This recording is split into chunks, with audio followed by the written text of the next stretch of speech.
cuidado, los que tienen una enfermedad más severa, hasta aquí, porque esto ha sido de una dinámica y de un cambio impredecible, hemos aprendido muchísimo este año, se nos acumulan los papers probablemente a todos, no nos alcanza el tiempo para estudiar, es que en Chile, como en todo el mundo, el mayor número de personas que requiere hospitalización y que llega a requerir de una unidad de cuidado intensivo son fundamentalmente los hombres que están en las barras azules acá y los adultos mayores. Fíjense ustedes que desde los 60 años hacia arriba tenemos una tasa o un riesgo de requerir una cama hospitalaria muy alta. Pero esto ha ido cambiando en el resto del mundo, también en nuestro país, y no deja de ser importante que también tenemos pacientes hospitalizados en edades más jóvenes.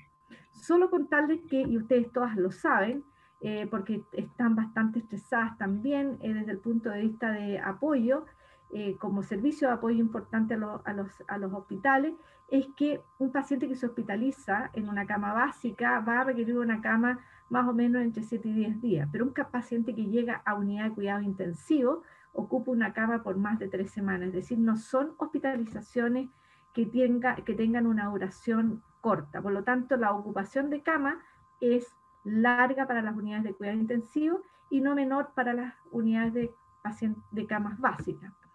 Les quiero mostrar esta gráfica que también es un reporte oficial del Ministerio de Salud. Esto corresponde a los reportes que hace el Departamento de Estadísticas e Informática del Ministerio de Salud, que se llama DAIS, y que hace una comparación de un cuatrienio entre el 2016 y el 2019 por mes, y que está reflejado acá en las barras verdes, van desde enero a diciembre, y lo que trata de comparar es las defunciones por todas las causas entre este cuatrienio 2016-2019 y la mortalidad observada entre el 2020 y lo que va del 2021.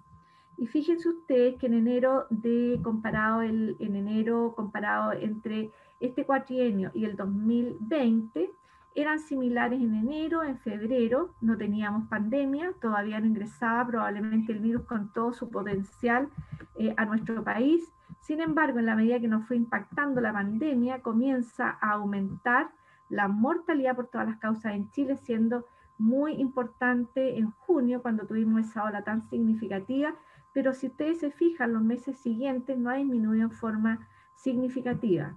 Y si nos vamos al 2019, partimos mal, ya en enero teníamos aumentos significativos de los fallecidos y ha seguido comportándose similar en enero, en febrero y marzo, lo que va todavía nos queda reporte, porque esta es un reporte que se hace hasta el 25 de marzo del 2021. Así que la mirada desde el punto de vista de comparación de funciones por todas las causas no nos ha ido bien.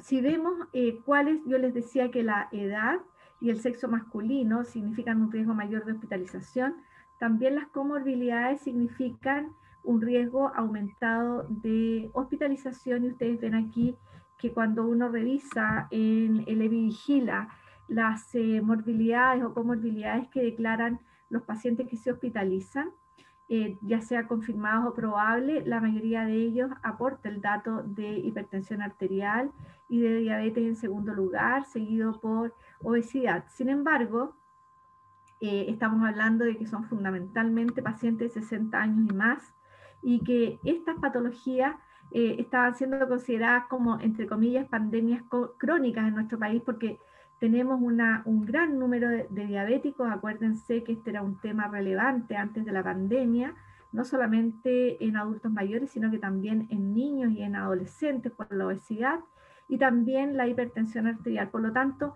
son dos fenómenos que eran muy prevalentes en nuestro país y que más encima le dan pie al virus para que sea más severa entonces la pandemia con estas comorbilidades que son bastante frecuentes y prevalentes en nuestro país. Les quiero mostrar cuál ha sido el impacto en el personal de salud. Mucho se criticó inicialmente de por qué íbamos a partir vacunando al personal sanitario. El objetivo de la vacunación, como les voy a mostrar, principalmente parte por mantener en una crisis sanitaria como la que vivimos a el sistema sanitario funcionando, por lo tanto tenemos que velar por la salud del personal sanitario. Fíjense ustedes que este reporte está hecho hasta fines de diciembre del 2020. En Chile se habían reportado alrededor de 52.000 casos de SARS coronavirus 2 confirmados o probables en Chile, dando más o menos un total del 7.4% del total de casos en Chile en personal sanitario. Por lo tanto, esta enfermedad nos ha pegado bien fuerte al personal sanitario y ustedes ya conocen el porcentaje de fallecidos, de alrededor un poquitito más sobre 80 personas que lamentablemente han fallecido por esta enfermedad dentro de nuestros compañeros de trabajo. Si ustedes se fijan, cuando uno mira la actividad, lejos las que más se enferman son las enfermeras. Obviamente porque son las que están en mayor tiempo en contacto con nuestros enfermos, son las que pasan mayor tiempo también dentro de los hospitales junto con nuestro personal, nuestros TENS, y también son las que están habitualmente más hacinadas. Por lo tanto, enfermería ha sido bastante golpeada, seguido de los servicios de medicina y algunos otros funcionarios. Este es un dato que hay que depurar bastante bien, porque esto viene del Epidvigila y ustedes saben que muchas veces no declaramos bien el factor de riesgo como profesión, así que hay que mirarlo con cuidado, pero es un dato que impacta. ¿Quién es el responsable de todo este desastre? Es una familia que se llama coronavirus. Estos coronavirus están muy presentes en animales fundamentalmente y accidentalmente llegan al ser humano.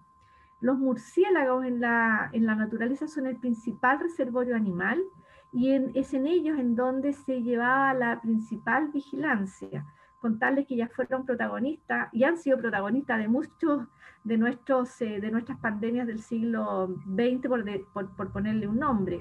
Recuerden ustedes el ébola, que fue protagonista los primeros 15 años de este siglo XXI, una emergencia sanitaria que nos estuvo preparándonos en todos los hospitales por si llegaba a nuestro país el 2015. Son los responsables del primer brote de SARS, el 2002, les voy a contar. Bueno, y son responsables de muchas otras enfermedades infecciosas, pero no son malos. Los murciélagos tienen un rol muy importante en la naturaleza. El punto es que nosotros como seres humanos somos tantos en el planeta que invadimos su reservorio natural y facilitamos entonces eventos de recombinación para que un virus que pertenece al mundo animal pueda saltar entre especies y generar una adaptación y entonces provocar infección ahora en un nuevo hospedero. SARS coronavirus 2 es el tercer virus que logra un salto interespecie, es el tercer coronavirus que logró saltar desde el reservorio animal a los seres humanos, como les voy a contar acá. ¿Y por qué creemos, o por qué los científicos plantean que este salto es desde los animales al ser humano? Porque los primeros pacientes afectados por SARS-CoV-2 en Asia lograron demostrar que la similitud con el genoma de los murciélagos era de un 96%. El mecanismo de transmisión exacto, cómo desde un animal como los murciélagos logra afectar al ser humano, todavía está en estudio. No se sabe si hubo, por ejemplo, un hospedero intermediario que lograra entonces facilitar la transmisión. Esta familia tiene 4 géneros. Por ahí alguien tiene su... Yanecita, disculpa, por favor, pueden silenciar los micrófonos. Les agradeceríamos. Gracias. Ya Sí. necesita. Ya, gracias. Había alguien ahí con su micrófono abierto, nos hacía eco. Eh, los coronavirus, como le decía, tienen una familia llamada Coronaviridae. Hay 4 géneros de este virus y varios subgéneros y linajes. Son un gran familión, por decirlo en sencillo. 7 de ellos actualmente han infectado al hombre.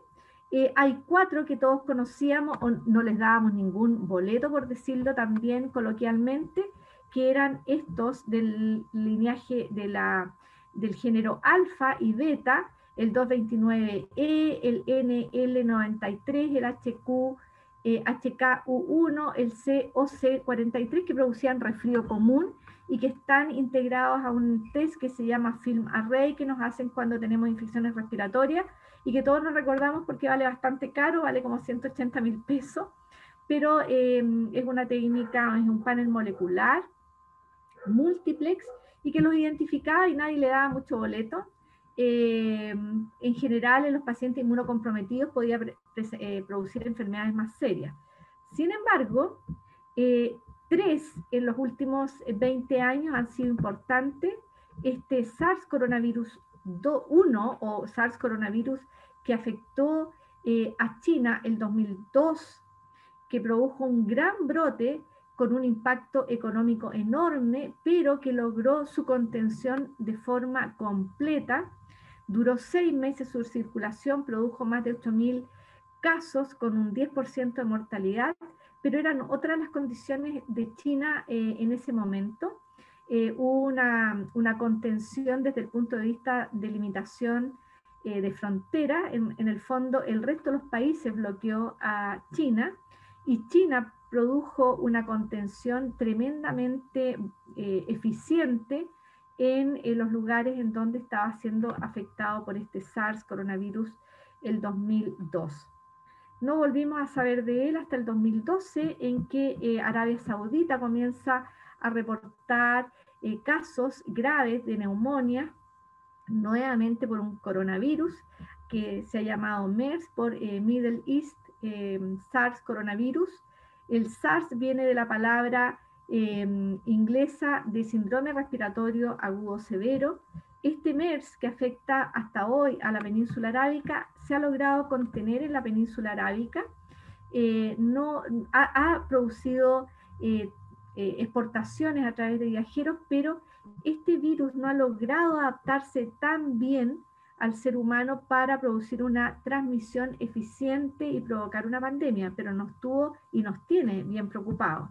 Y hasta entonces, el 2019, cuando debuta SARS coronavirus 2, ya les conté, en la ciudad de Wuhan, en el centro de abastos de Huanan, y luego entonces prácticamente desde ahí, lamentablemente, una exportación a prácticamente todo el mundo y ya ustedes han visto cómo hoy día nos afecta.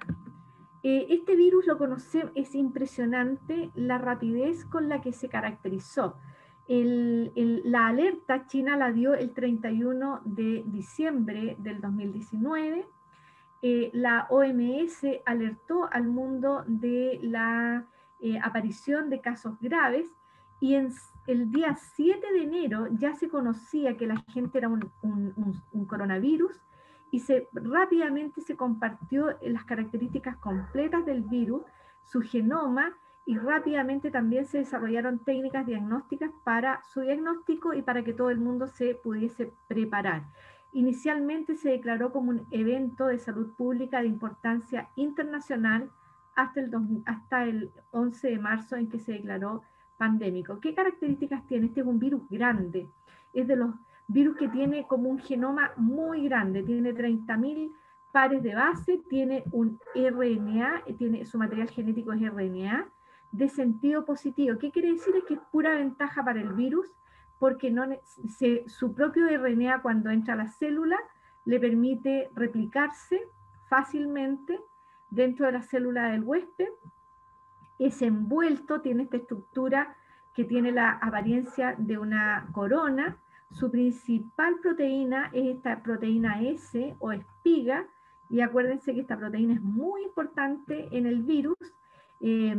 Sirve para que reconozca nuestras células, sirve para que el sistema inmune la reconozca y responda con defensas cuando nos infecta, sirve para diseñar las vacunas, están diseñadas para que nuestro sistema inmune produzca defensas contra esta proteína S. Pero también muy importantemente son estas otras 4 glicoproteínas, la proteína de envoltura que está acá, que le permite clivarse bien a la célula, es decir, engancharse bien a la célula huésped. Tiene una proteína matriz que le da la forma y que también participa en la replicación del virus, y una nucleocápside muy pegadita al RNA. Todas importantes en la infección y en el ciclo replicativo del virus. ¿Cómo se transmite?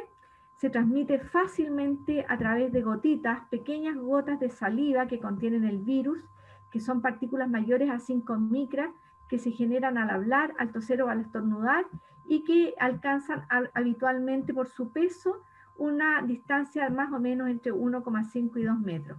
Bien importante, porque esto es lo que nos permite decir: mantén tu 1,5 metros de distancia, es decir, el distanciamiento físico, para evitar el riesgo de enfermar. Distancia física que ustedes saben nos cuesta mucho por nuestro sentido humano de vivir aclanados, cercanos, que es a lo que estábamos acostumbrados. Sin embargo, rápidamente aprendimos que este virus, y lo presentíamos desde el comienzo, tiene la capacidad también de generar aerosoles, a diferencia de otros virus respiratorios.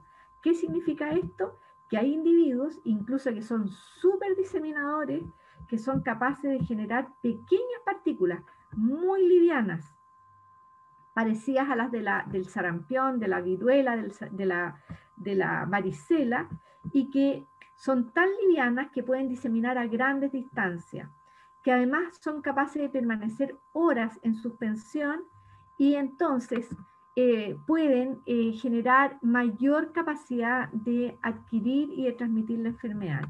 Y además, como todo otro virus respiratorio, yo estoy segura que este no es un virus respiratorio, es capaz de contaminar las superficies, es decir, todos los fomites, y por eso aquí es tan importante el lavado de manos y la limpieza de superficie, porque es capaz entonces de permanecer en la superficie, y de esa forma entonces, a través de las manos contaminadas, ingresar a nuestras conjuntivas o a la nariz, que es la puerta de entrada. Solo quiero decirles que las ventajas de conocer la estructura del virus no solamente son desde el punto de vista de interés científico, sino que se sabe que al ser un virus envuelto, los detergentes habituales, el lavado común de manos, el cloro es capaz de romper estas partículas fácilmente y entonces de eliminar el virus. Por lo tanto, nos permite ese conocimiento. Por otro lado, la luz y la luz ultravioleta también es capaz de eliminar el virus, y entonces eso son aplicaciones prácticas del conocimiento que nos da la estructura viral desde el punto de vista de control de infecciones o de la aplicación de medidas muy básicas, como es, por ejemplo, el lavado de manos y la limpieza, por ejemplo, de las superficies con soluciones cloradas.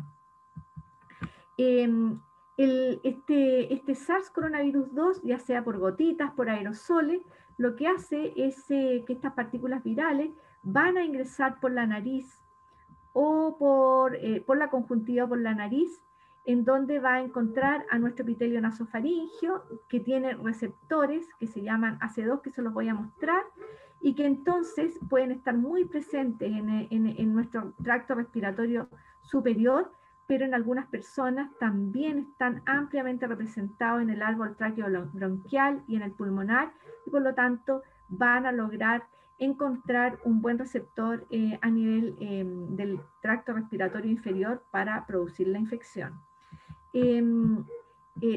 No se espanten, este link es justamente de Wikipedia. Hay un video que yo los invito después a mirar para que vean cómo el virus ingresa a la célula. Yo tomé pantallazos del video, pero es para contarles que el SARS coronavirus 2 ocupa los receptores de angiotensina 2, que son muy importantes para el ser humano porque mantienen nuestra homeostasia. Están presentes prácticamente en todos nuestros tejidos, en todos nuestros órganos. Sin embargo, los niños pequeños, los niños menores de 10 años, no tienen tan representados estos receptores AC2 y se cree que esto hace que los niños se infecten con menor frecuencia o que los cuadros sean de menor gravedad o sean asintomáticos. Si nosotros imaginamos que esta es una célula humana y este es su receptor AC2, aquí tenemos el virus con su proteína S o proteína espiga, que es la que va a reconocer al receptor AC2, se acerca al receptor AC2, lo reconoce, se une al receptor AC2 a través de sus proteínas de membrana, se va a unir usando unas proteínas que se llaman transmembrana a la célula humana y va a lograr ingresar ahí, si ustedes se imaginan, dentro del citoplasma, y en el citoplasma va a multiplicarse para, desde esta célula ya infectada y que probablemente va a morir, eliminar o liberar cientos de nuevas copias de virus SARS coronavirus 2 que van a continuar el proceso de infección de nuestras células y finalmente producir la enfermedad. Una vez que un individuo se infecta, tenemos un periodo de incubación que ya es largo y nos pone complicado. Se ha descrito que este periodo de incubación, que significa desde que me infecto hasta que presento los primeros síntomas, va a tomar más o menos entre 7 y 14 días. De ahí la importancia de la cuarentena de los contactos para observar este periodo de incubación y de aparición de síntomas.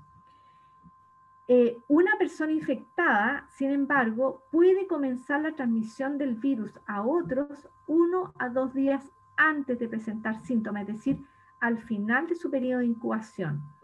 La enfermedad puede durar varios días y el periodo de infectividad puede durar y tomar prácticamente entre 8 y 9 días. Por eso esta enfermedad es una enfermedad larga. Mucho más contagioso que la influenza. Una persona infectada puede generar en su periodo de infectividad 2,2 personas por ciclo replicativo. Por lo tanto, ustedes se pueden imaginar que de una se infectan 2 o 3 y esas 3 van a originar 3 más. Entonces ustedes van multiplicando y por eso es lo que se llama número de reproducción de la enfermedad, que es tan importante para las autoridades para ir tomando las medidas de contención y las que se tomaron hace pocos días atrás de cuarentena de toda la región metropolitana. Toda esta información es importante, primero porque con esta información vamos a tener que cumplir el aislamiento que hoy día, desde el punto de vista para tomar decisiones de la licencia y de los aislamientos que estamos utilizando en los hospitales, es para una persona infectada con síntomas de 11 días, es decir, para cubrir el periodo de contagiosidad de un enfermo, y una cuarentena de 11 días para sus contactos, es decir, personas que tuvieron contacto con un enfermo pero que no han manifestado enfermedad, para observar este periodo de incubación y que no presenten síntomas. Recuerden que un enfermo o un contagiado comienza al final de su periodo de incubación a producir contagio nuevamente a otras personas.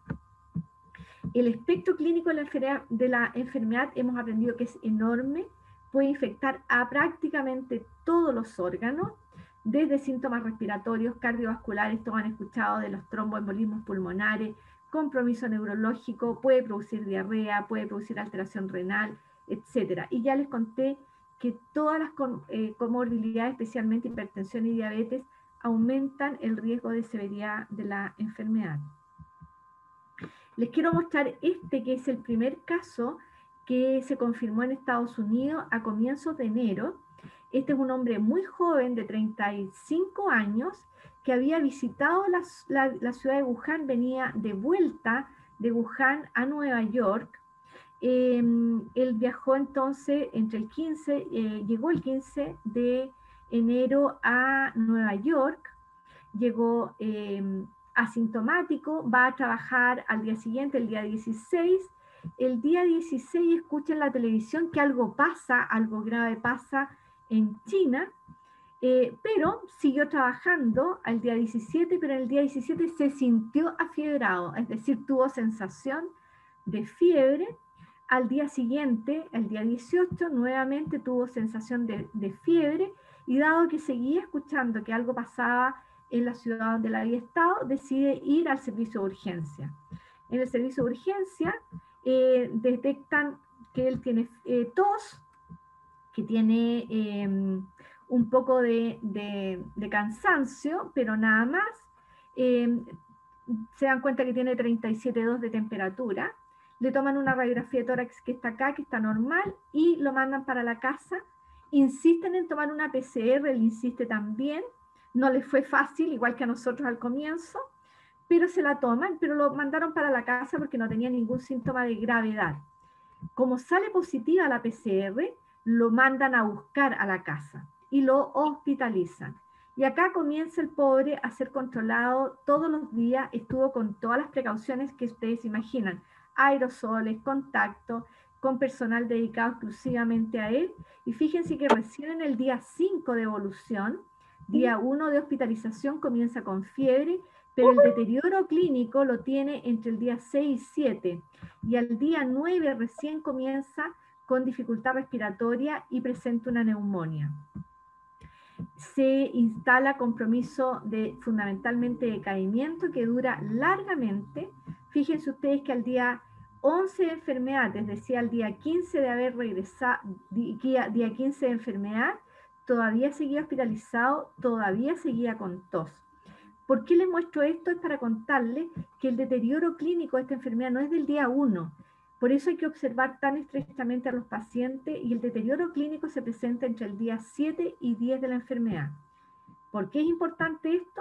Porque muchas veces cuando tenemos la neumonía, ya la PCR lamentablemente no es positiva, porque se va negativizando en el transcurso de la enfermedad.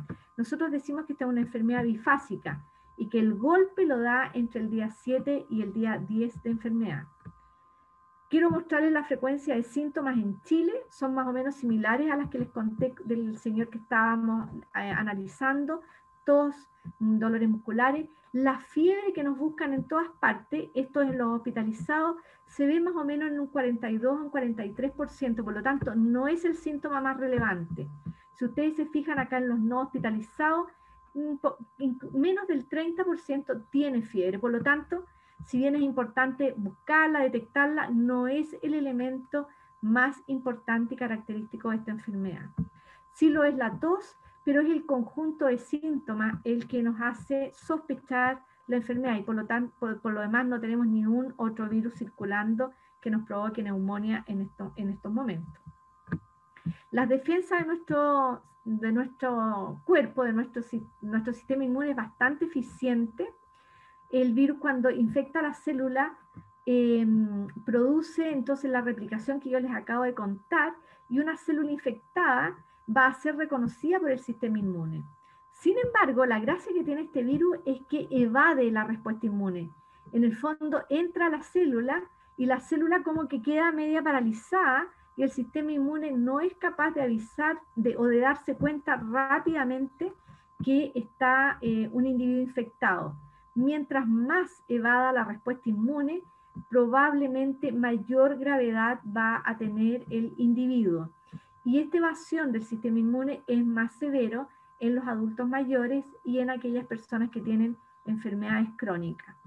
La célula, nuestro sistema inmune, una vez que se da cuenta que las células están infectadas, tiene una respuesta muy especializada con secreción de interferón. El interferón hace que despierten los linfocitos T, los linfocitos T hace que se activen nuestros linfocitos B, que van a producir anticuerpos o defensas. Esta misma actividad generan las vacunas. Hace que se activen nuestros linfocitos B para producir anticuerpos. ¿Cuánto dura la inmunidad natural? No sabemos. Las personas adultas mayores o las que tienen comorbilidad que no son capaces de detectar esta infección en forma precoz, lo hacen de forma más tardía, y de ahí entonces esta respuesta exagerada del sistema inmune que se llama cascada inflamatoria y que termina finalmente con un paciente en la unidad de cuidado intensivo con una falla orgánica múltiple y con la gravedad que todos ustedes conocen. De la severidad de la enfermedad también sabemos harto. Sabemos fundamentalmente el mayor estudio que se ha hecho hasta la fecha, que son de los casos inicialmente en China, y ellos pudieron caracterizar, estos son datos del grupo especial que envió la OMS, el 80% tuvo una enfermedad leve, sin embargo el 15% presentó enfermedad severa, es decir, hospitalización, y el 5% una enfermedad grave que requirió de unidad de cuidado intensivo. Recuerden que un paciente que llega a requerir unidad de cuidado intensivo se queda por largo tiempo y tiene una mortalidad muy alta, cercana al 50%. Acuérdense que un paciente que se queda en una unidad de cuidado intensivo tiene riesgos después de adquirir infecciones asociadas a la atención de salud. Lo hemos vivido en mi hospital con neumonias en el ventilador, pseudomonas, enterobacter, klebsiella, que finalmente también se suman a la gravedad del enfermo y finalmente terminamos con pacientes fallecidos. Como no todo es fácil, más encima aparece lo que se llama el COVID crónico. Y esto es pacientes que evolucionan con persistencia de síntomas por más de 4 semanas. El grupo de Inglaterra, que ha sido uno de los que más ha seguido los pacientes que evolucionan persistentemente con síntomas, define la persistencia de síntomas, fíjense, más de 12 semanas. Nosotros hemos evaluado pacientes, pero no en forma seguida, es decir, no hemos hecho un análisis prospectivo de nuestros enfermos, pero tenemos enfermos que dicen, doctora, quedé neurótico porque realmente me canso, estoy con insomnio, quedé angustiado. Bueno, son todos síntomas que muchas personas que han tenido la enfermedad relatan tener por largo tiempo: fatiga, decaimiento, mialgia generalizada, fiebre, trastorno psiquiátrico, cefalea. No sé si han escuchado de personas que quedan con alteración del gusto por meses sin poder recuperar el gusto o el sentido del olfato. Y este cuadro crónico, de acuerdo a la caracterización que ha hecho fundamentalmente la gente del Reino Unido, aquí está, ustedes lo pueden revisar, más o menos el 10% podría estar presentando este síndrome largo y prolongado. Y muchos pacientes tienen secuelas mucho más severas que esta. Por lo tanto, estamos aprendiendo esta enfermedad. Ellos estiman que más de 5 millones a nivel mundial podrían estar sufriendo de un COVID crónico. Lo pueden buscar como long COVID o chronic COVID, que es lo que estamos hoy día viendo y que se requiere todavía de mucha investigación e información. Todos también han escuchado hablar de las técnicas de laboratorio para detectar SARS, coronavirus 2, la técnica más importante y la que es como clave para el seguimiento de la epidemia es ir a buscar el RNA viral, segmentos del RNA, a través de esto que llamamos PCR, que hay múltiples técnicas. Hay países que han sido muy brillantes y han incorporado pocas técnicas de tal forma de también detectar cambios a través del diagnóstico por PCR. Nosotros tenemos múltiples técnicas introducidas en el país.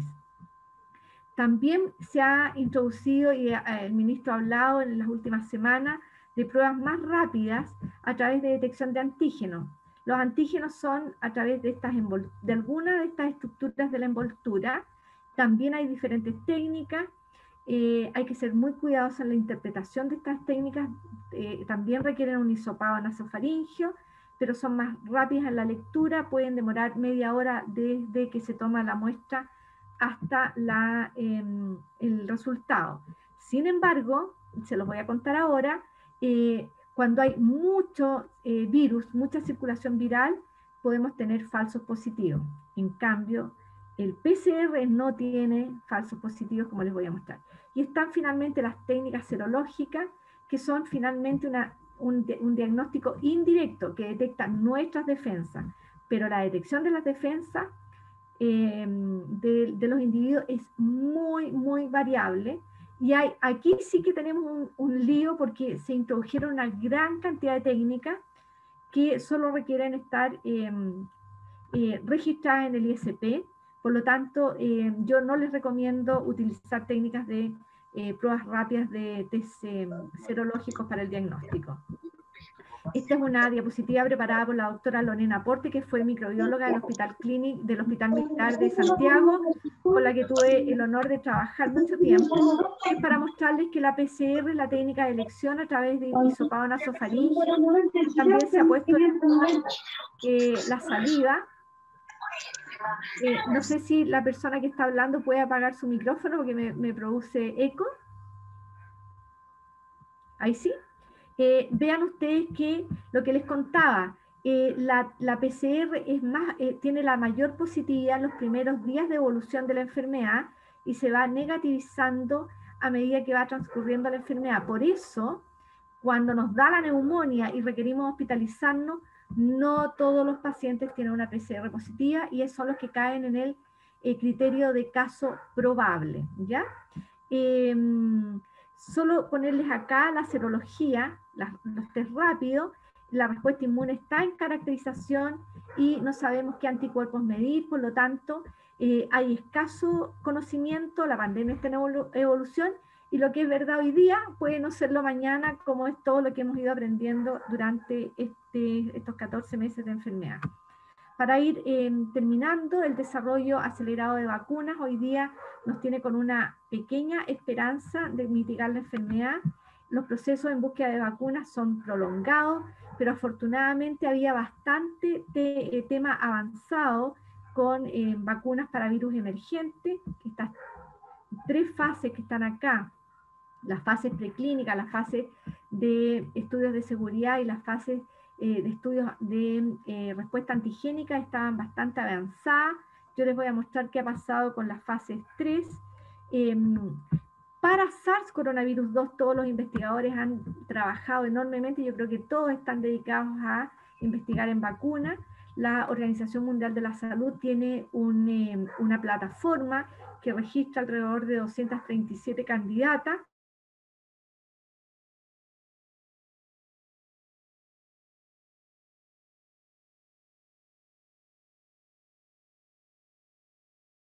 Pero no DNA o DNA basadas en virus inactivados o en partículas, en vacunas que utilizan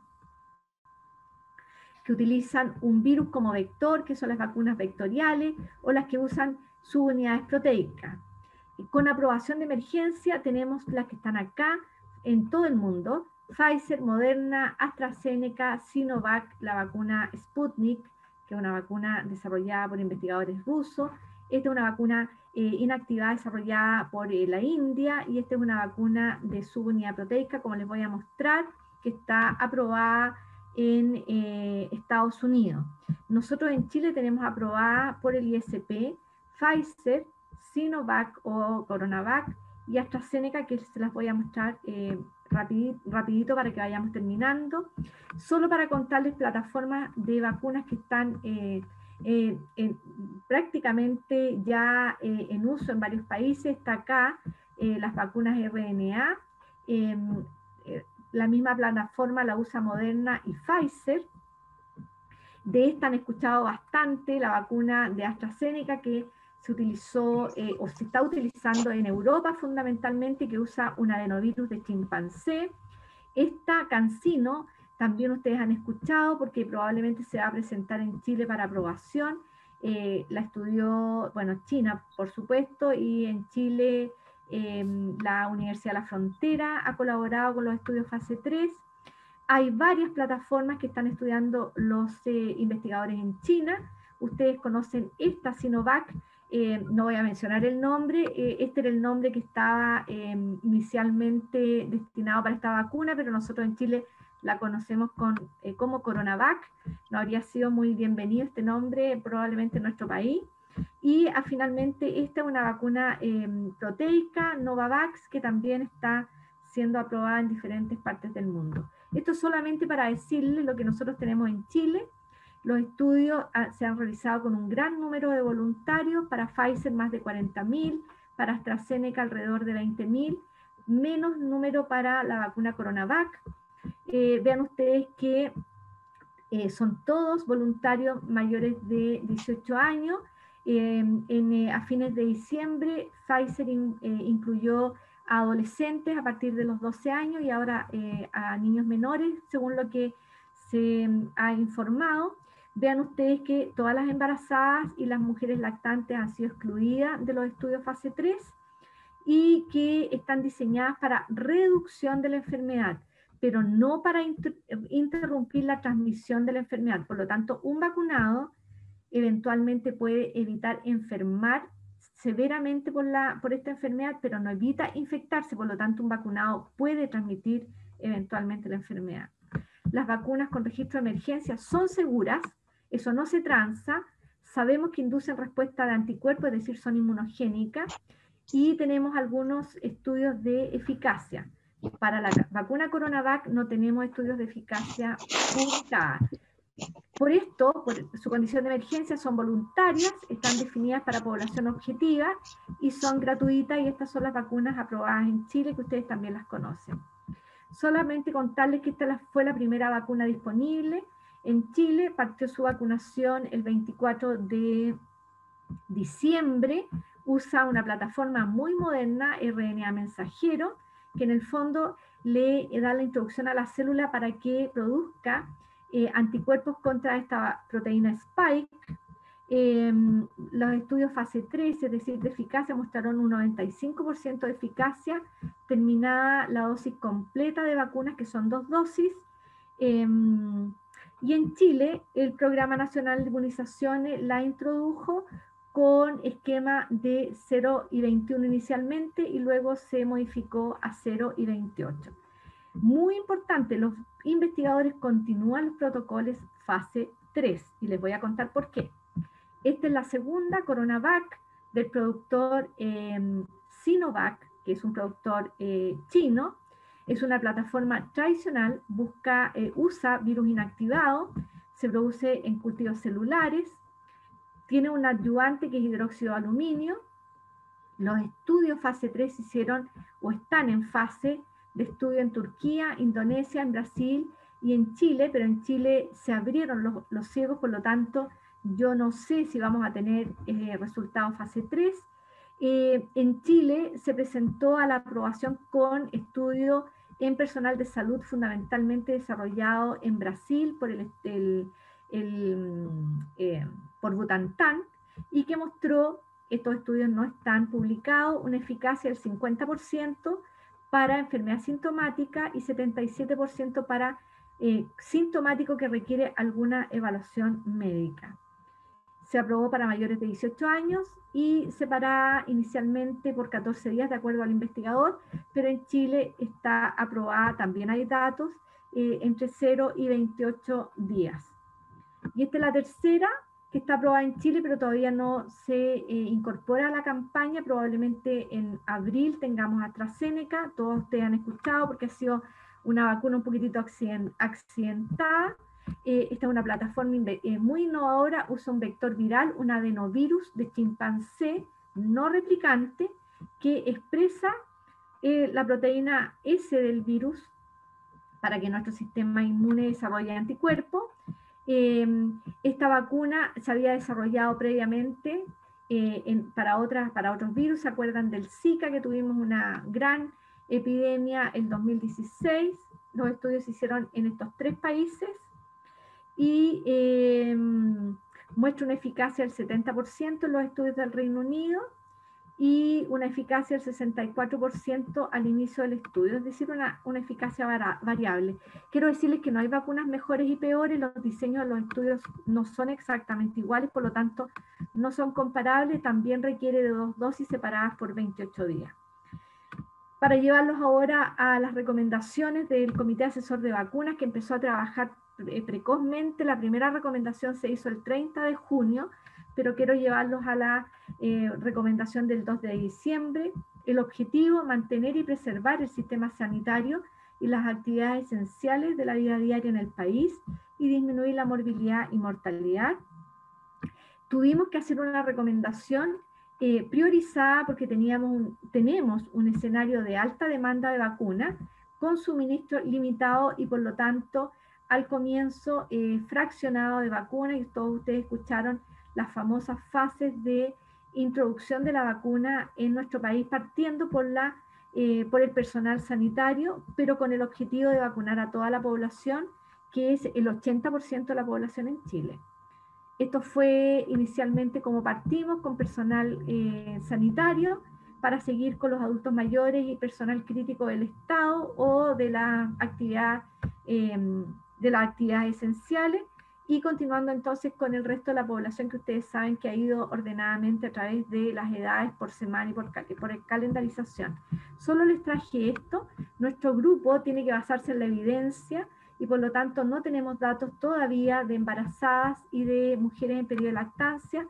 Por eso la recomendación ha sido aplazar la vacunación, a menos que el riesgo de una mujer embarazada sea muy alta y el beneficio supere con creces el riesgo, y por lo tanto debe ser con un consentimiento informado, lo mismo para mujeres lactantes. Obviamente toda esta información es dinámica y probablemente puede cambiar en las próximas semanas o meses. Las vacunas no son intercambiables. La recomendación desde el CABEI es que hay que completar la primera dosis con la misma vacuna inicial. No sé si supieron hace poco un error de programación, es decir, personas que recibieron una vacuna de Pfizer inicial y después de CoronaVac, lo que se les recomendó fue completar una segunda dosis con la última tipo de vacuna recibida. Y cualquier vacuna que sea diferente, por ejemplo, la vacuna contra la influenza, hasta por ahora debe ser separada con al menos 14 días para no confundir eventualmente eventos adversos relacionados o que pudieran ser atribuibles a una vacuna. Así vamos en Chile. Se han administrado al día de hoy alrededor de 9.700.000 dosis, y alrededor de 3.300.000 han recibido 2 dosis de vacuna. Recuerden que tenemos que vacunar al 25% y creo que estamos como en el 13% de cobertura global. ¿Cuáles son las situaciones que nos tienen con alta preocupación? Estas. La primera, que tenemos un alto número de contagios en el país. Todos hemos escuchado los últimos 4 o 5 días más de 7.000 casos. Este alto número de contagios facilita la replicación viral, como les conté, y facilita la generación de nuevas mutaciones, variantes, que es lo que hemos estado escuchando en las noticias últimamente. Así estamos, gran cantidad de contagios. Estas mutaciones, estas variantes, que son variantes de preocupación sanitaria internacional, que se llaman B o C, son variantes que acumulan mutaciones, pero que estas mutaciones acumulan mutaciones de importancia biológica para el ser humano. ¿En qué? En que son más transmisibles, producen enfermedad más severa y evaden la respuesta inmune, no solamente la infección natural, sino que eventualmente también de las vacunas. Y esto es del Reino Unido. Fíjense cómo las barras amarillas desplazaron completamente las variantes anteriores, y por lo tanto tienen una capacidad enorme de desplazar a las cepas que estaban circulando previamente y que nosotros sabemos que están presentes en nuestro país. La variante del Reino Unido, que provocó una tremenda impacto en Inglaterra y en Europa, digamos, definió un cierre del país muy importante, y el cierre de otros países en este momento, como Francia, como Dinamarca, como Alemania, es fundamentalmente por la aparición de estas mutaciones. La mutación se produce principalmente en la proteína Spike, que es la que hace toda la tarea de infectar a las células y que es para la que tenemos diseñadas las vacunas. Estas mutaciones han demostrado tener mayor transmisibilidad y una tremenda habilidad para reemplazar las cepas circulantes, como les acabo de mostrar. Producen un cuadro mucho más severo y en personas más jóvenes. Por lo tanto, empiezan a cambiar los grupos afectados. Hay una variante en Sudáfrica tremendamente preocupante, las variantes del Reino Unido, y hoy día hay variantes en California y otras variantes descritas.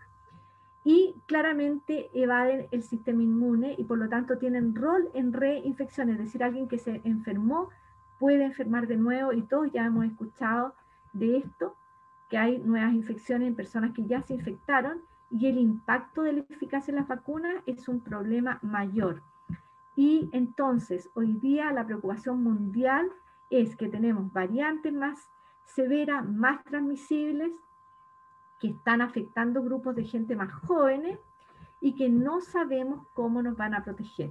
Y esto está recientemente publicado, aquí tienen ustedes el link, y la pregunta es si las vacunas están produciendo suficiente inmunidad o la inmunidad necesaria para protegernos de estas variantes. La respuesta pareciera que no lo suficiente.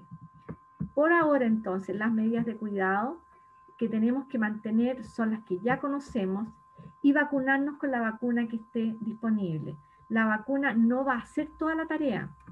Voy a llevarlos a este gráfico. No podemos darnos el lujo de esperar que las vacunas nos protejan porque tenemos 7.000 y más casos por día. Por lo tanto, no podemos esperar que la vacuna por sí sola haga la tarea de protegernos, más aún con que no sabemos si estas variantes van a responder adecuadamente a las vacunas que tenemos disponibles. Estas sí han demostrado ser eficientes. Lavarse las manos frecuentemente. Ustedes mayoritariamente saben que el personal sanitario no se lava las manos con la frecuencia que quisiéramos y con la adherencia que quisiéramos. El uso de mascarilla facial es permanente, cubriendo boca y nariz. Recordar que la mascarilla facial no dura todo el día. Que tenemos diferentes tipos de mascarillas con diferente eficiencia.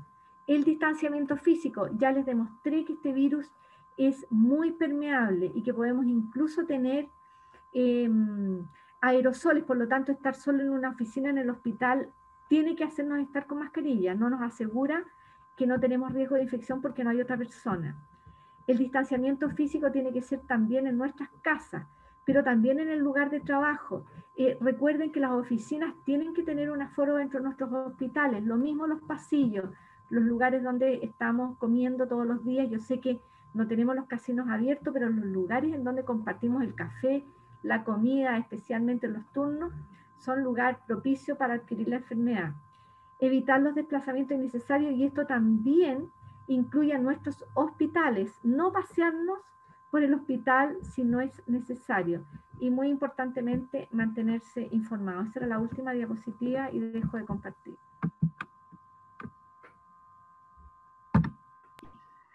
Muchas gracias, doctora Davant. Yo creo que la situación es un poco, puedo decir, preocupante en la que estamos hoy día. Y vamos a dar paso a las preguntas. Y para eso, Angelo y Catherine van a hacernos presente a la doctora y para poder contestar pueden a través del chat hacer las preguntas y ellos dos van a hacer presente esto. ¿Katy? ¿Sí? ¿Se escucha? Sí. Sí. Ya. Ángelo, ¿parto yo? Sí, parte nomás. Ya. Nadia Vázquez, doctora, habla sobre el uso del alcohol al 90, si sirve para superficies o solo la solución clorada. No sé si nos podría usted explicar sobre el tema del uso de desinfectantes, quizás hablarnos un poco desde ese tema. Está bastante normado. Yo les diría que las que tienen más experiencia son nuestras enfermeras de control de infecciones, que tienen muy normado el aseo de superficie con soluciones cloradas. Para nosotros el cloro es nuestro mejor aliado, y para ciertos insumos, alcohol al 90, ustedes saben que está muy normado. No hay que ponerse creativos, menos en pandemia, y seguir las recomendaciones de los equipos de IAS. El punto es tratar de ser como la Marie Kondo en los hospitales, porque tenemos un afán en las unidades de los pacientes de tener gran cantidad de cosas como si se fuera a acabar el mundo, lo que no permite muchas veces hacer un aseo adecuado de superficie. También los invito a reflexionar sobre el aseo de su lugar de trabajo. Yo hoy día venía del hospital bien enojada, comparto oficina con dos doctores que no se acuerdan ni por casualidad de eliminar su servilleta. Comen en la oficina, por supuesto que olvidan limpiar nada, y la superficie, tanto de los lugares de trabajo como de las unidades clínicas, son importantes. Para responder la pregunta, yo no soy experta en aseo de superficie, pero el cloro es nuestro principal aliado, y el cloro, alcohol al 90 para varias condiciones, dentro del hospital está bien normado. Así que ahí la palabra la tienen nuestras enfermeras de control de infecciones. Doctora, buenas tardes. Hola. Janet Ruiz también realiza una pregunta a través del chat muy parecida sobre qué piensa acerca de la desinfección de todas las compras que uno realiza comúnmente, como por ejemplo de alimentos, la ida al supermercado, ropa, etcétera. Yo no he practicado nunca desde el inicio de la pandemia el lavado de manos. Eso es lo que nos aproblema, lavado de manos. El lavado de manos es fundamental cuando llego a la casa, cuando llego al hospital, después de tocar una superficie. Así que mi amigo es el agua y el jabón y el alcohol gel. El alcohol gel nos sirve si las manos están visiblemente limpias, aplicarlo las veces que sea necesario, ojalá con una cremita humectante porque las manos se dañan bastante, pero no he practicado nunca el aseo o sea, la limpieza de las cosas que llegan del supermercado. Y tampoco practico en mi casa algún desinfectante para los zapatos. Las manos son nuestro problema. Perfecto. Otra consulta de Rocío Valencia. Ella habla por el tema del dolor de espalda, por cuánto tiempo persiste después de haber tenido COVID o sintomatología característica al virus posterior a tenerlo. Mira, lo que yo les comentaba del COVID crónico es que nos falta mucho para aprender, porque hay pacientes que llevan 12 semanas y más con síntomas persistentes. Y ojo que tenemos posibilidad de reinfectarnos, así que podría ser no ahora un síntoma persistente, sino que a lo mejor una reinfección. Así que no tengo una respuesta concreta. Yo creo que va a pasar un año para responderle. Espero que en algún minuto tengamos más evidencia, pero el COVID crónico es un problema real.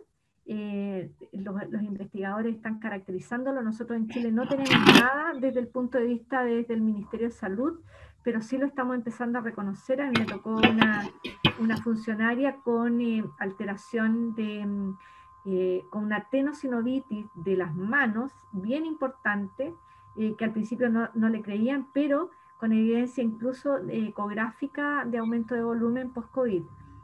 Así que la respuesta es, no sé, de oración.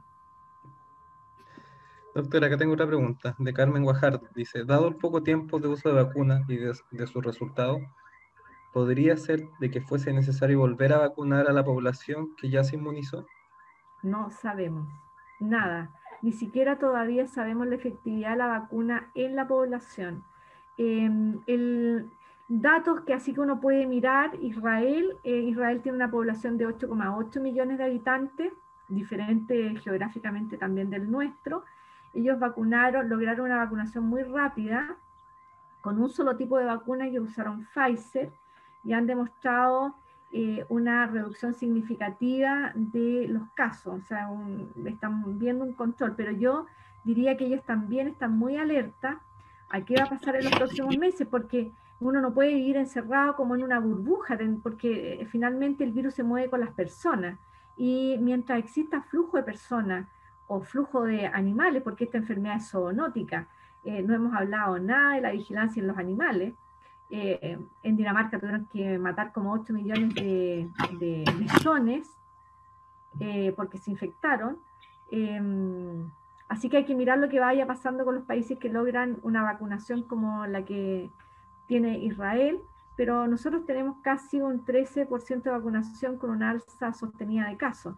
La vacuna no hace la tarea sola. Créanme que la vacuna no hace la tarea sola, y este virus es impredecible. estas variantes pueden escapar perfectamente del efecto benéfico de las vacunas. Así que hay que ir mirando lo que pasa con Israel, pero yo no cantaría victoria. Siempre tengo la imagen de que estamos compitiendo con un atleta el más veloz del mundo. No lo logramos alcanzar. Creemos que lo vamos alcanzando y se nos escapa. Esa es mi sensación permanente con este virus. Ya vamos más de un año corriendo, Janet. Sí. Por ahí Sandra Córdoba levantó la mano. Sandra, si puedes abrir tu micrófono. No, parece que no está. Sigan nomás, chicos. Bueno, tenemos otra pregunta de Roberto Torres. Él consulta por qué no han sido efectivas las políticas públicas. No voy a responder cómo se ha respondido. Esa pregunta la va a responder la sub... No. El nene, bueno, la Paula es compañera mía, a mí me angustia mucho verla en esta situación como tan compleja. Lo único que les puedo decir es que afortunadamente no soy autoridad en esta pandemia, no voy a ser nunca tampoco, ni llorando. Por la conducta humana, yo creo. Hoy día estamos en cuarentena total, no sé, probablemente todos fueron a trabajar hoy día y vieron una cantidad de autos increíble. Yo veo en mi propio hospital, perdone el pelambre, Silvia, en mi propio hospital los pacientes sin mascarilla. Y yo paso como loca, oye, la mascarilla de los pacientes, los becados sin mascarilla en las oficinas, con la mascarilla colgando de una oreja, no cumple con las precauciones, el personal se agota de decirle, oiga, los pasillos parecen mall, los malls parecen estadios, pero es gente, son personas como nosotros que van al mall y que no logramos educarlo. Yo creo que la ventaja que tiene el virus es que no se ve.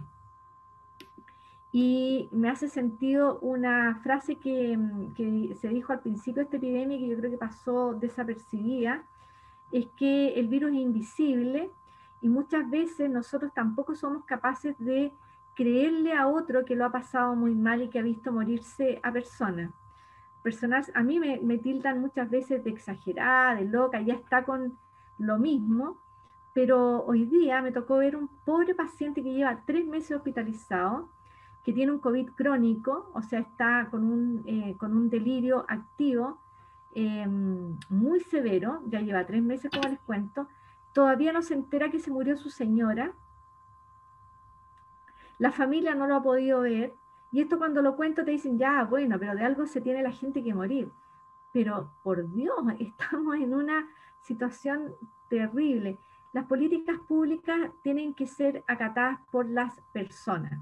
Voy a llevarlo a la cancha chica. Se supone que el personal tiene que adherir al lavado de manos, ojalá al 85%. Yo siempre digo, ¿por qué no adherimos al 100% si tenemos que lavarnos las manos siempre? Con suerte logramos 60% de adherencia, 40% de adherencia, porque las personas finalmente no somos capaces de adherir a estas medidas. No sé si han ido al Jumbo, yo tuve una disputa por Twitter con el Jumbo. Tienen a las cajeras sentadas una al lado de la otra. Y el aforo dentro de algunos supermercados es de 700 personas. No voy a ni hablar, Silvia, perdón, mañana me va a apelar, porque si un periodista va al centro de atención abierta en mi hospital, es lleno de gente. Así que las políticas públicas no se cumplen porque somos personas, yo creo.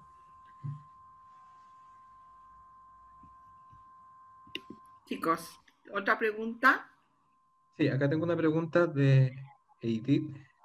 ¿Qué experiencia tienen en vacunación con pacientes con VIH y en qué casos no se recomienda vacunarlos? El paciente VIH tiene toda la indicación de vacunación y están dentro de los grupos priorizados, no hay ninguna contraindicación para la vacuna. La única contraindicación que hemos tenido para la vacuna de Pfizer es inicialmente el antecedente de anafilaxia, pero que se ha ido aclarando. Hay un componente de la vacuna que es el que tiene mayor riesgo, que es, se me olvidó el nombre en este minuto, que se usa en los laxantes. Así que las contraindicaciones de la vacuna son muy pocas y para la población que vive con VIH no hay contraindicaciones, al contrario, está plenamente indicada. Lo importante es no olvidar que a toda persona que recibe la vacuna tenemos que educarla en que tiene que mantener todas las medidas de autocuidado. Okay. Katy, ¿tienes alguna otra pregunta? Sí, hay otra pregunta de Carolina González, que consulta por el tiempo de aislamiento en los pacientes con hemodiálisis crónica. Tuvimos una súper buena reunión hace un tiempo atrás con la ASOI, que fue muy interesante, porque la población con insuficiencia renal, especialmente los pacientes en hemodiálisis, han sido tremendamente golpeados por esta enfermedad. Las precauciones de aislamiento y de contacto son las mismas que para la población general. Es difícil en los centros de diálisis porque hay traslado muchas veces igual que los niños en unas van. Los sillones a veces no nos dan para mantenerlos separados. Es complejo y tampoco podemos suspenderle la diálisis a un paciente. Eso ha dificultado los aislamientos en las unidades de diálisis. Pero las precauciones de aislamiento y de cuarentena son exactamente las mismas que para la población general. Y también han sido un grupo que ha tenido indicación de vacunación. Al principio del programa nos criticaron harto. En mi hospital yo ya no podía pasar por ninguna parte porque los de urgencia me miraban con odio porque habíamos vacunado a los del intensivo. Los de los intensivos andaban todos creídos porque habían sido vacunados. Los que estaban no sé, en todas partes se querían vacunar. Bueno, yo estoy muy contenta de que los adultos se quieran vacunar, especialmente el personal de salud, que nos cuesta vacunar, y contarles que además partimos la vacunación contra influenza. Tienen que tener 15 días de separación con cualquier vacuna del coronavirus, así que ojalá se vacunen este año bien, pero las recomendaciones para diálisis son las mismas que tenemos para otros, para todos en los hospitales y en los centros de diálisis lo mismo. Bueno, ¿hay otra pregunta, chicos? Katy, Ángelo, ¿no? No, en general, bueno, ya hicimos todas las preguntas que estaban en el chat. Dejamos para ver si alguien puede levantar la mano o puede hacer alguna pregunta de forma directa.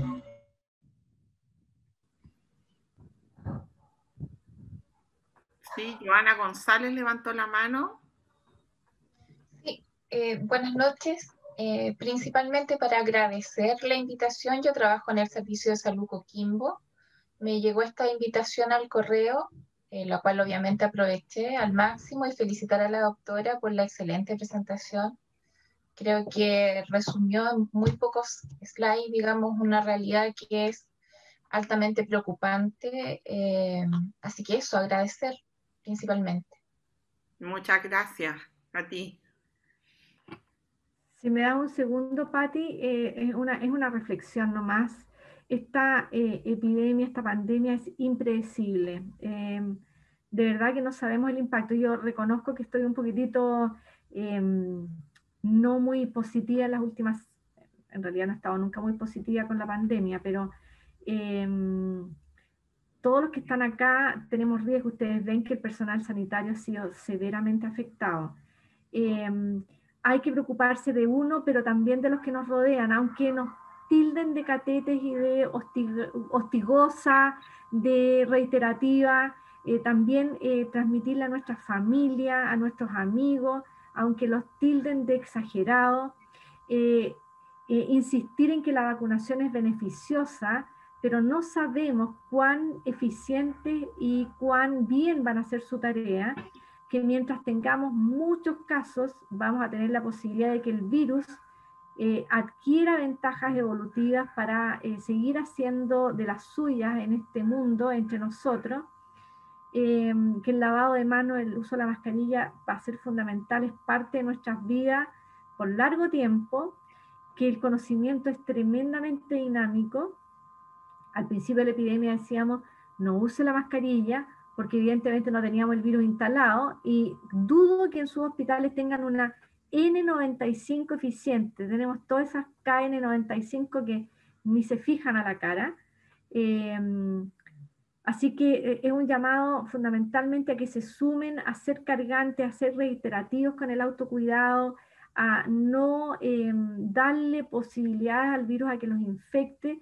Incluso en personas jóvenes esta enfermedad puede tener secuelas severas, incluso la muerte. Así que ese llamado, aunque sea, digamos, considerada extremista, terrorista de la pandemia, pero creo que no hay que actuar con terror ni con temor, sino que hay que actuar con conciencia, y créanme que estas medidas son efectivas. El SARS del 2002 lograron contenerla sin las vacunas, porque no llegaron a tiempo las vacunas en esa época, pero las medidas que yo les mencioné, todas las medidas que mencioné, fueron lo suficientemente eficientes y efectivas para controlar la epidemia. Ok. Bueno, yo creo que en honor al tiempo de todas y de todos, Ángelo, no sé si quieres cerrar con algunas palabras, Katy, cualquiera de los dos. Catita. Bueno, doctora, agradecer su expertise, difundirla con nosotros, informarnos sobre esto. Yo creo que nos relajamos demasiado en algunos meses. Y yo creo que ahora estamos pagando las consecuencias y podemos difundirlos a nuestras familias, a nuestros seres cercanos. Es lo ideal. Yo también trabajo en la universidad, en odontología, que trabajamos con bocas directas, donde está tremendamente el riesgo diseminado en todo el campus. Pero sí he visto la realidad de la gente que no tiene ningún poco de respeto cuando anda en la calle. Pero está en nosotros también crear esta conciencia y educarnos entre nosotros mismos, porque también hemos perdido eso a través del tiempo. Así que estoy muy agradecida de su exposición y yo creo que estamos todos igual. No sé, Ángelo, si quieres decir Y algo. Ángelo. Sí, obviamente, me sumo a las palabras de Catherine, agradecerle, doctora, por el tiempo, por haber preparado una muy buena presentación y haberlas compartido con nosotros. Somos embajadores directos de tratar de mantener las medidas de cuidado, primero entre nosotros mismos, nuestro grupo de trabajo, nuestros compañeros y nuestras familias. En relación a eso, agradecerle y esperemos obviamente que todas las medidas que podamos adoptar vayan de alguna forma matizando y aplanando la tasa de infectividad que hasta el momento en realidad nos ha golpeado bastante. Eso es. Bueno, Janet, yo agradecerte a nombre del directorio de SPECH, siempre tu buena disposición y tu profesionalismo con nosotros. Esperamos que este año tengamos un poquito más de esperanza en que podamos vencer este virus que todos seguimos corriendo, como dices tú. Así que tenemos que ser promotores de las buenas prácticas, y promotores de estas buenas prácticas son de los cuidados básicos, que coincido plenamente, que son el lavado de manos, el uso de la mascarilla y el distanciamiento social. Y aunque seamos exagerados, esa es nuestra forma de combatir este virus. Yanecita, te dejo si tú quieres dar unas últimas palabras antes de cerrar. Bueno, un abrazo virtual nomás a todos.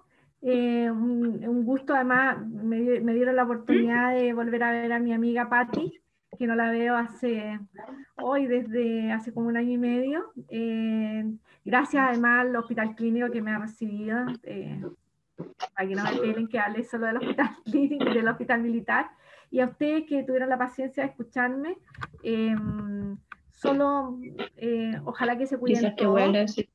Y no, ojalá que no tengamos que vernos de nuevo con este virus y que nos veamos en realidad para decir con un pisco sour, no sé, una cerveza, celebrar que ya no lo tenemos entre nosotros. Exactamente. Bueno, agradecer a todos quienes se conectaron de diferentes países y de nuestro país. Un abrazo fraterno, mucha fuerza, mucha resiliencia y vamos que se puede.